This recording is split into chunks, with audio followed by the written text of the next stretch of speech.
My name is Jason Berube, and I am one of the owners of Somerset Creamery.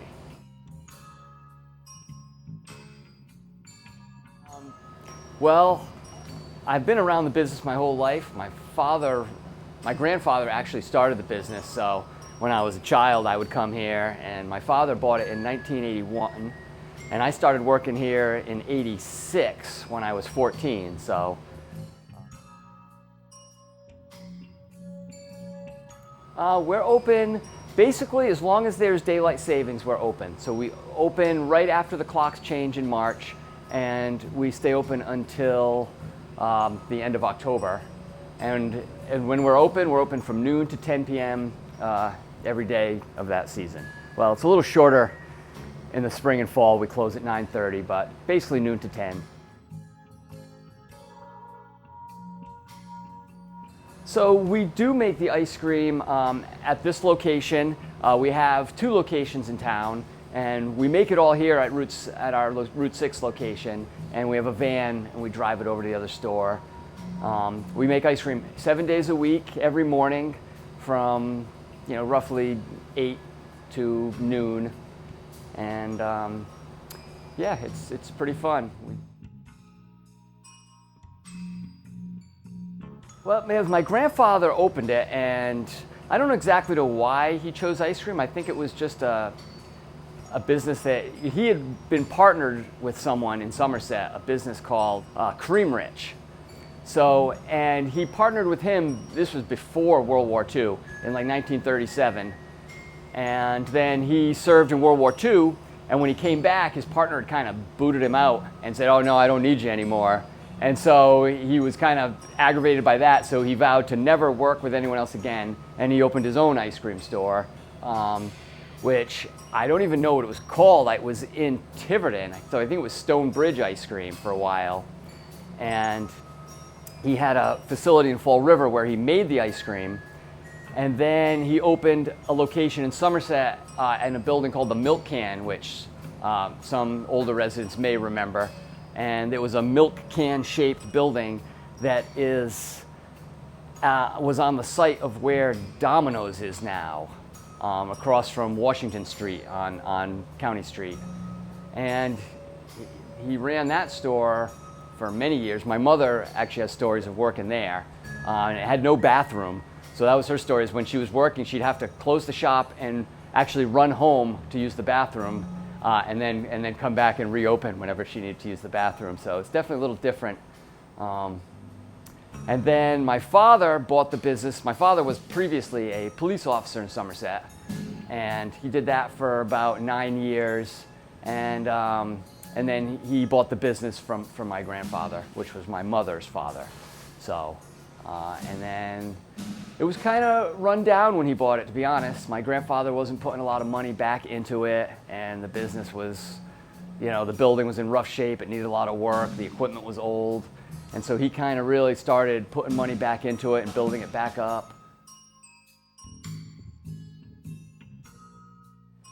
And I think one of the big things we did was getting the homemade waffle cones.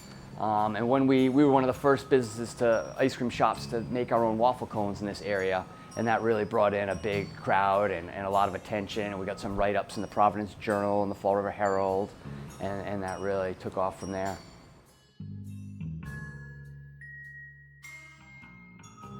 The waffle cones are pretty simple. It's basically like a home waffle maker, except the grooves are much smaller and the plates are closer together, so it comes out really thin. And the batter is pretty simple. We buy bags and just mix it with water and make up the batter, and you ladle it on. It cooks for about a minute, pull it off and roll it around a pin. And it's really not that hard. It's just you need to do it constantly, and you need to keep the irons clean. And one of the things we do is we make them fresh every day. We never keep them overnight and serve people old waffle cones. So we do make an effort to really keep them fresh, and I think that is the key with any baked good is for it to be fresh.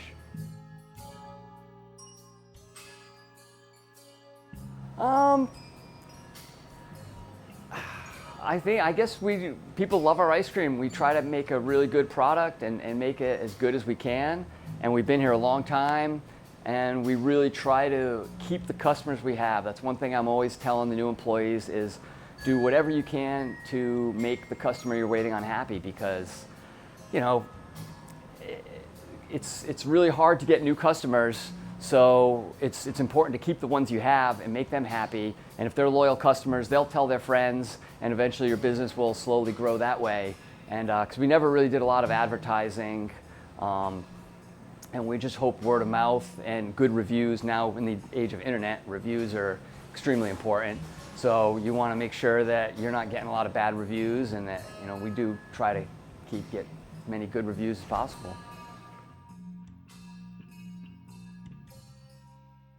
I would say the best part of my job, besides working with ice cream and having all that ice cream to eat, is that I get to work with family. And luckily I get along with my brother. He's my partner, and I work with him.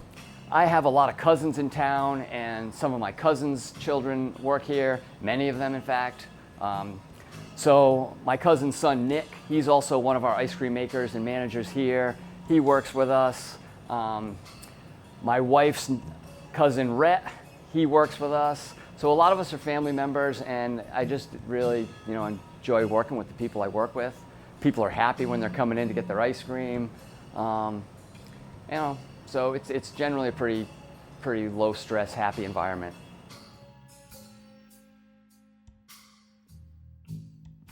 I think we have about 40, and that includes 4 flavors of frozen yogurt, 2 flavors of sherbet. We have 2 sugar-free flavors that are diabetic safe. We now have 2 vegan flavors that are dairy-free, and I think it's like 30-some actual flavors of hard ice cream. And then we have the soft ice cream as well, vanilla and chocolate. It's really boring, but it's still vanilla. Yeah, so I think it's because a lot of people take it home for parties and all the sundaes and shakes. So because we don't sell many cones of vanilla, but it's still our #1 seller. So I think it's from the quarts and half gallons and people taking it home. And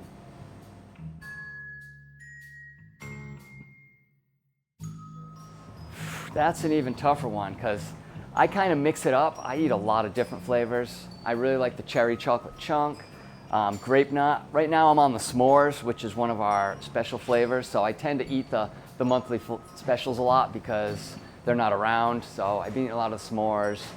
One thing we've been doing recently is we came up with a new flavor, a carrot cake flavor. And that one is really popular. We usually have it in the spring as a special.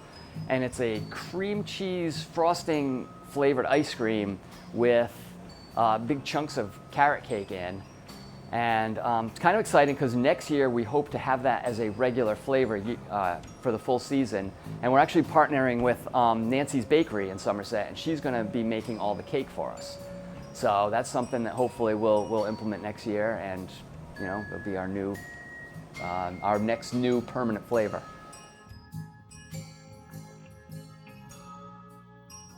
Well, I grew up in town, and our location here we've had for since the 60s. We've been here on Route 6, and we kind of outgrew it. Our parking lot was always full, and one bad thing about being here on Route 6 is that there's nowhere for overflow parking. If the parking lot's full, you can't just park on the side of Route 6.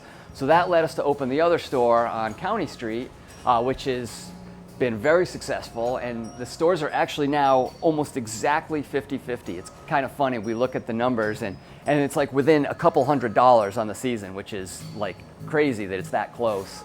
And so we didn't want to go too far. We found that real estate, and we just decided to go for it, and it's worked really well. We do have one other store on Cape Cod, which is kind of far away, but that was when we invented the cranberry bog flavor. That store's been there since 1997, and that store is very busy as well, but definitely different markets.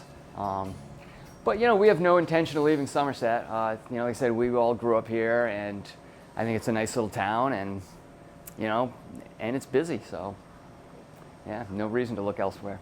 My name is Jason Berube here at Somerset Creamery, and thanks for watching. All right, we're at Somerset Village Waterfront Park with an interesting combination between the Massachussetts Division of Marine Fisheries and the Somerset Police Department, who are going to be providing a fishing program here for kids. So can you tell me what you're going to be doing here today? So today we're doing a nice little fishing clinic with the Somerset PD. It's our Cops and Bobbers event. We will be teaching the kids the basic skills required for saltwater fishing. So we'll do some knot tying, casting, fish ID, and then we'll wrap up the day with some catch and release fishing. Why do you think this is a good program for the police department to be involved with? Well, it allows us to get back into the community and let the people in the community and the children see us in a different way other than in uniform and responding to their when they need us. So it gives us a little different interaction with the community. Do you do any fishing yourself? Yeah, I do some fishing. I've fished my whole life. Now I have 3 boys that I enjoy fishing and spending time on the water with, so I do some fishing as well on my off time. And this is the second year you've had this program down here. And I remember last year you taught the kids how to tie knots and everything else, but then you had them catching fish right off of here. Yeah.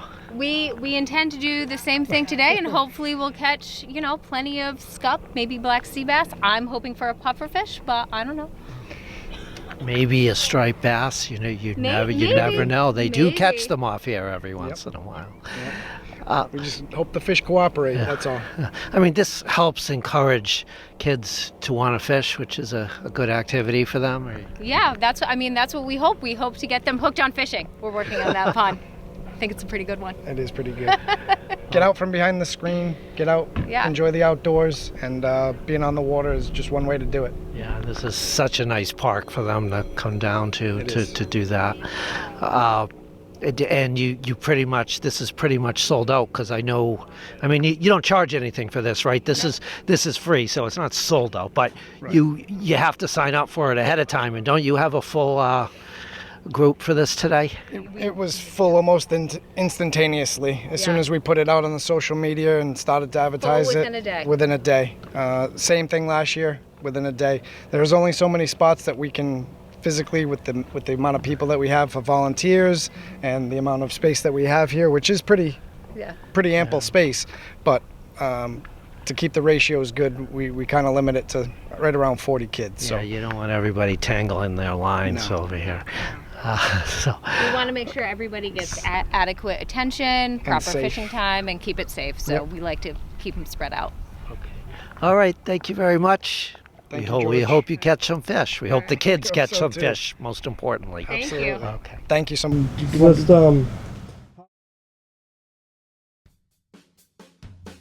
This is my first time. My nephew comes a lot. His name's Isaac.